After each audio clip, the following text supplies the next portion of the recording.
You've talked about mostly school-age children here. What about toddlers and babies? Toddlers and babies also, it's a very different population. Babies typically are on, for the first year, are on, the majority of their diet is milk-based, formula-based. They're usually iron fortified, which can be constipating.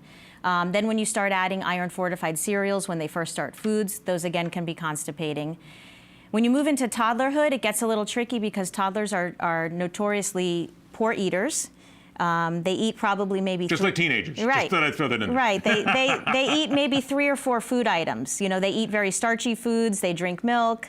They're not great about fruits and vegetables sometimes. And then when you add in toilet training to a toddler, that is a whole nother ball of wax when you're looking at bowel habits and children who are learning to toilet train and getting out of diapers and transitioning to toileting in the bathroom, in the toilet. So they have different issues.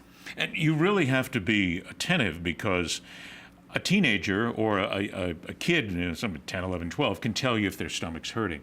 Babies are very different. You have to, as a mother, you have to understand it. And I would guess, people say mothers know. They do. They do. They do. There is a little bit of a magical element in there, which mothers do know, but it's fair to say, too, that you need to pay attention to the child and the toddler, too, because sometimes maybe you don't know, and you've got to be cautious because an abdominal pain in a child can be very serious in a very short period of time. Yes, absolutely.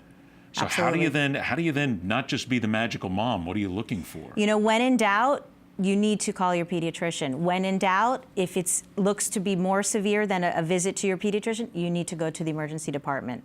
Always better, trust your instinct. And that if you feel something's not right, if your child is not behaving as themselves as you're normally used to seeing them, you go and have it seen. Because there are things, and we've talked about some kind of common innocuous kind of things, but there are things that can be very serious for abdominal pain.